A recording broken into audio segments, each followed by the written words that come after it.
أعوذ بالله من الشيطان الرجيم بسم الله الرحمن الرحيم إن الحمد لله تعالى نحمده ونستعين به ونستغفره ونعوذ بالله من شرور أنفسنا وسيئات أعمالنا من يهد الله فلا مضل له ومن يضلل فلا هادي له وأشهد أن لا إله إلا الله وحده لا شريك له وأشهد أن محمدا عبده ورسوله صلی اللہ علیہ وسلم۔ تمام تعریفیں اللہ کے لیے ہیں، ہم اس کی تعریف کرتے ہیں اور اس سے مدد اور معافی طلب کرتے ہیں۔ ہم پناہ مانتے ہیں اللہ عز و جل کی خود کی برائیوں سے اور تمام برے کاموں سے۔ جسے بھی اللہ کی ہدایت ملے اسے کوئی گمراہ نہیں کر سکتا، اور جسے اللہ نے گمراہ کیا اسے کوئی ہدایت نہیں دے سکتا۔ ہم گواہی دیتے ہیں کہ عبادت کا حقدار صرف اللہ ہے اور کوئی اس کا شریک نہیں، اور گواہی دیتے ہیں کہ محمد صلی اللہ علیہ وسلم اللہ کے بندے اور رسول ہیں، اور اللہ اپنی سلامتی بھیجے اپنے آخری نبی پر، ان کے اہل و عیال پر اور ان کے صحابہ پر۔ السلام علیکم ورحمۃ اللہ وبرکاتہ۔ اللهم إني أسألك علما نافعا ورزقا طيبا وعملا متقبلا، اللهم فقهني في الدين، اللهم إني أعوذ بك من علم لا ينفع ومن قلب لا يخشع ومن نفس لا تشبع ومن دعوة لا يستجاب لها ربي زدني علما۔ علم کی کیا اہمیت ہے، اس عنوان پر کچھ باتیں رکھنے کی کوشش کروں گی۔ اللہ رب العزت نے علم والوں کی اپنی کتاب میں تعریف کی ہے، جیسے سورہ آل عمران آیت نمبر 18 میں اللہ تعالیٰ فرماتے ہیں شہد اللہ انہ لا الہ الا ہو والملائکۃ واولو العلم۔ فرشتے اور اہل علم اس بات کی گواہی دیتے ہیں کہ اللہ کے سوائے کوئی معبود نہیں۔ اس آیت میں اللہ تعالیٰ نے علم والوں کا نام فرشتوں کے ساتھ لیا۔ اس سے ہمیں پتہ چلتا ہے کہ علم والوں کا کیا مقام ہے کہ اللہ تعالیٰ نے علم والوں کا نام فرشتوں کے ساتھ لیا۔ اس سے ہمیں علم کی فضیلت پتہ چلتی ہے۔ نبی صلی اللہ علیہ وسلم پر جو سب سے پہلی وحی نازل ہوئی وہ یہ نہیں ہوئی کہ نماز قائم کرو یا زکوٰۃ دو یا روزہ رکھو۔ اقرأ باسم ربک الذی خلق، بس پڑھو اپنے رب کے نام سے جس نے تم کو پیدا کیا۔ تو آپ بتائیے، جس قوم کو پہلا حکم پڑھنے کا آیا ہو وہ قوم کیسے جاہل رہ سکتی ہے؟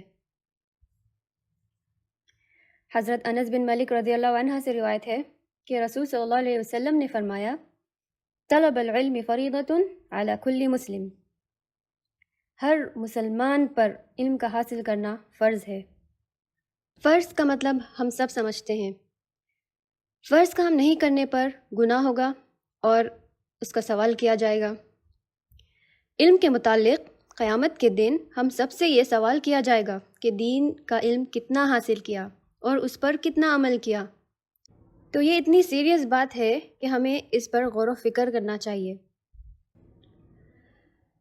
اسی طرح سورہ فاطر آیت نمبر 28 میں اللہ تعالیٰ فرماتے ہیں انما یخشی اللہ من عبادہ العلماء، اللہ سے اس کے بندوں میں سے وہی ڈرتے ہیں جو علم والے ہیں۔ اگر ہم علم نہیں رکھیں گے اللہ کے ذات کے تعلق سے، اس کے صفات، اس کے احکامات کے تعلق سے، اس رب نے کیا حکم دیا ہم نہیں جانتے، بس زندگی گزار رہے ہیں، تو بتائیے کہ کہاں سے اللہ کا ڈر اور تقوی آئے گا؟ اس لیے ہم دیکھتے ہیں کہ لوگ بے خوف ہو چکے ہیں اور آسانی سے گناہ کر دیتے ہیں، کیونکہ اللہ کا ڈر ہی نہیں، اس لیے کہ علم ہی نہیں۔ علم کی فضیلت ہمیں اس آیت سے بھی پتہ چلتی ہے۔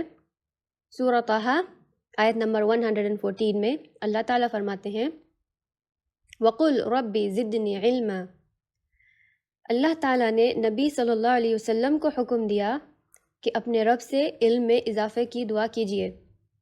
جب اس ذات کو حکم آ رہا ہے کہ اللہ سے آپ دعا کیجیے اے میرے رب میرے علم میں اضافہ کر، تو ہم سے تو یہ آیت زیادہ خطاب کر رہی ہے۔ سورہ زمر آیت نمبر 9 میں اللہ تعالیٰ فرماتے ہیں قُلْ هَلْ يَسْتَوِي الَّذِينَ يَعْلَمُونَ وَالَّذِينَ لَا يَعْلَمُونَ، اے نبی کہہ دیجئے کیا علم رکھنے والے اور بنا علم والے برابر ہو سکتے ہیں؟ بتائیے کہ علم والے اور بنا علم والے برابر ہو سکتے ہیں؟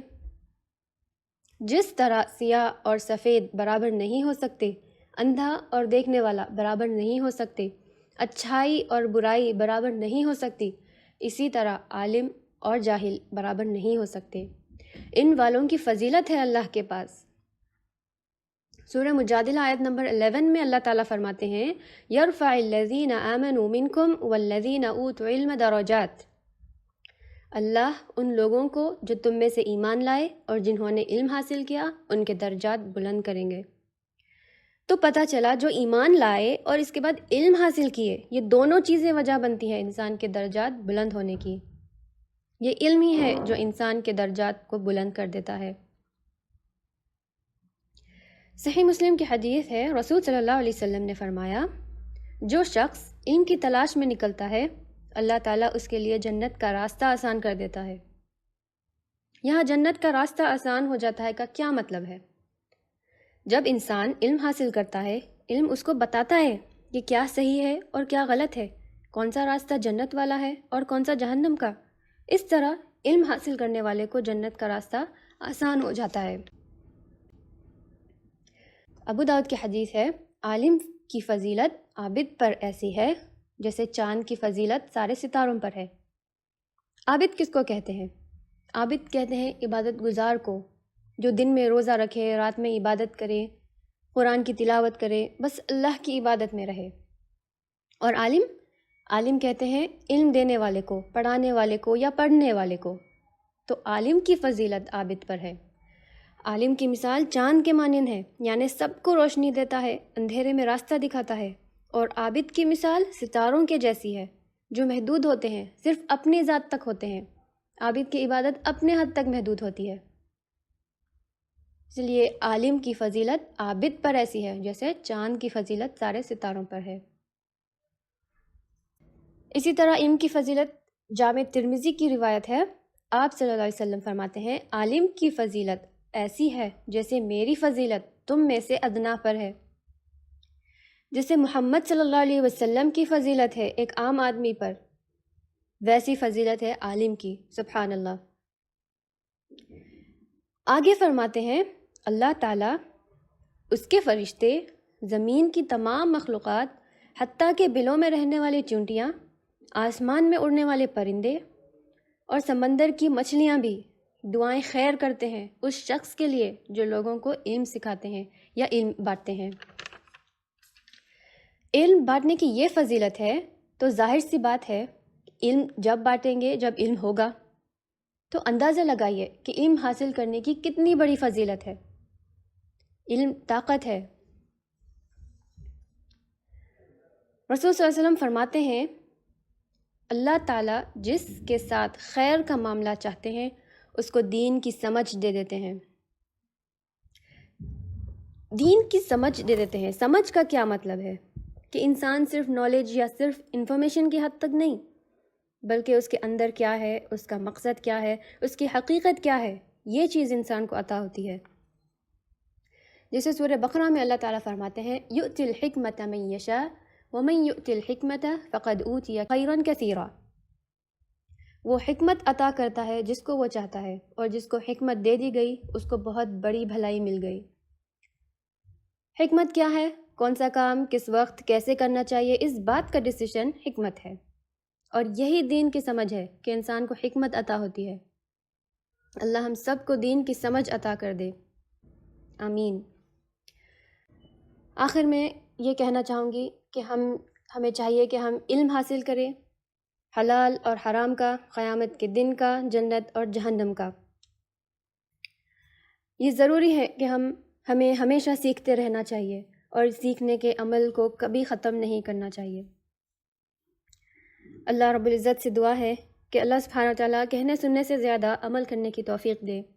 ہم تمام کو اپنی کتاب کو پڑھنا، سمجھنا اور عمل کرنا سکھائیں۔ ہمیں اس علم کو صرف اپنی ذات تک نہیں، دوسروں تک لے جانے اور پہنچانے کی توفیق دے۔